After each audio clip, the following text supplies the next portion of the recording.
this teenager threatened to kill his own parents. And within days, he was sent straight to one of the most infamous juvenile detention facilities in the United States, the Challenger Memorial Youth Center, a place known not for comfort or rehabilitation in the traditional sense, but for strict discipline, psychological pressure, and an environment designed to force change at any cost, all to prevent a tragedy before it could ever happen. From the moment he arrived, everything changed instantly. There were no second chances, no soft introductions, no gradual adjustment. The rules were immediate, the structure was rigid, and the message was clear. This was not a place where you questioned authority. This was a place where you followed orders or faced the consequences. At just 16 years old, he was no longer treated like a normal teenager, but like someone on the edge of becoming dangerous, someone who needed to be controlled before it was too late. Every day inside followed a strict and exhausting routine. Wake-up calls came before sunrise, often shouted through the halls with no warning, forcing everyone to get up instantly. There was no time to think, no time to hesitate. If you were too slow, if you didn't respond immediately, punishment would follow. And punishment here wasn't mild. It could mean intense physical drills, long periods standing still without moving, or being singled out in front of everyone else. The environment was built on pressure,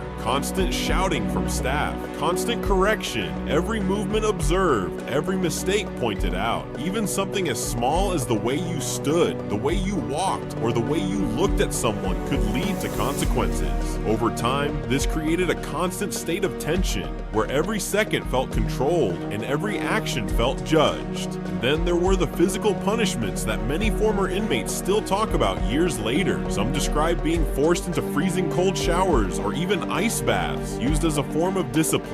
The shock of the cold would hit instantly, making it hard to breathe, making your entire body tense up, but you were expected to endure it without reacting, without complaining, because showing weakness only made things worse. These moments weren't just about physical discomfort, they were about control, about breaking resistance, about forcing compliance. Food and basic privileges were also part of the system. Meals were strictly timed, often rushed, and sometimes used as leverage. If you didn't follow instructions, if you stepped out of line, you could lose privileges that suddenly felt incredibly important in such a controlled environment. Something as simple as a moment of rest or a small comfort became something you had to earn. But what made the situation even more complex was what happened between the inmates themselves. Even in a place controlled by authority, an internal hierarchy could still form. Some teens adapted quickly, learning how to avoid trouble, how to stay unnoticed, how to follow the rules exactly. Others struggled, becoming targets of pressure not just from staff, but from other inmates. Respect became important, and showing weakness could make your experience even harder. Some of the teenagers sent here had committed violent acts.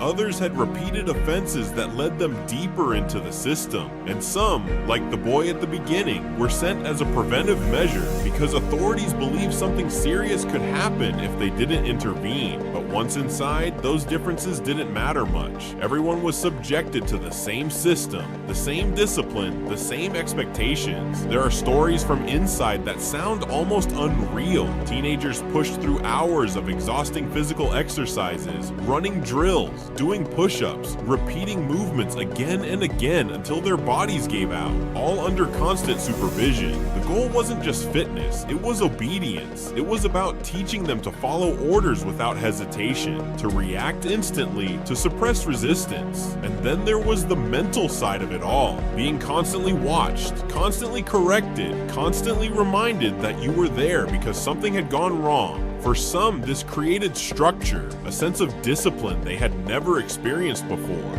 Some left feeling changed, more focused, more controlled, more aware of their actions. But for others, the experience was overwhelming, too intense, too aggressive, too much pressure at such a young age. Because no matter what they had done, they were still teenagers, still developing, still trying to understand themselves, and being placed in such a harsh environment could have lasting effects.